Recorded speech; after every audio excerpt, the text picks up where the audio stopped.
In John chapter 11, we find out that one of Jesus' best friends, Lazarus, passed away. So when Jesus got to the tomb, the first thing that he did was he wept. John 11:35 says, Jesus wept. Then Jesus, once more deeply moved, came to the tomb. And then he came up to the stone and he said, take away the stone. So they took away the stone. Then Jesus looked up and said, Father, I thank you that you have heard me. I knew that you always hear me, but I said this for the benefit of the people standing here, that they may believe that you sent me. When he had said this, Jesus called in a loud voice, Lazarus, come out! The dead man came out, his hands and feet wrapped with strips of linen and a cloth around his face. Jesus said to them, take off the grave clothes and let him go. Now, a couple key things about this. Obviously, one, this is probably one of the greatest miracles Jesus did outside of resurrecting himself.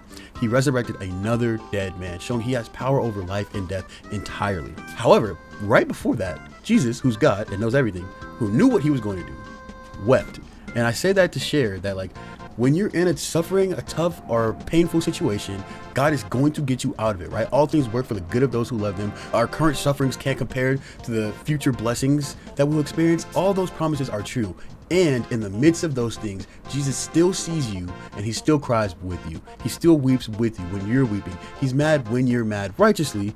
He's frustrated when you're frustrated. He feels your emotions with you, even though he knows that there's light at the end of the tunnel. Because right after that, he goes up, he's deeply moved. He invites the other people to take away the stone, and pay attention to this part. He invites them to take away the stone. He does a miracle that only he can do. And then he invites people to take off the linens that the dead man was wearing. Now, the reason why I point that out is because Jesus only did one thing. He said to them, yo, Jesus, I know that we locked in, so I thank you that you hear me, but I'm just saying this so that they know that we locked in. Then he says, Lazarus, come out. That's the only things he did in participation with this miracle.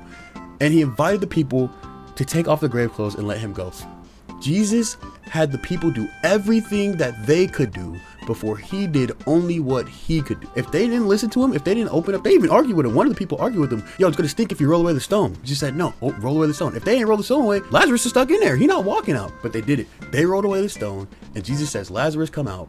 And then he comes out, and then he says, yo, cut off the linens, take off the grave clothes, and let him go. What if all the miracles that we are asking God to do in this world, he is waiting for us to be obedient to him and do the things that he has asked us to do?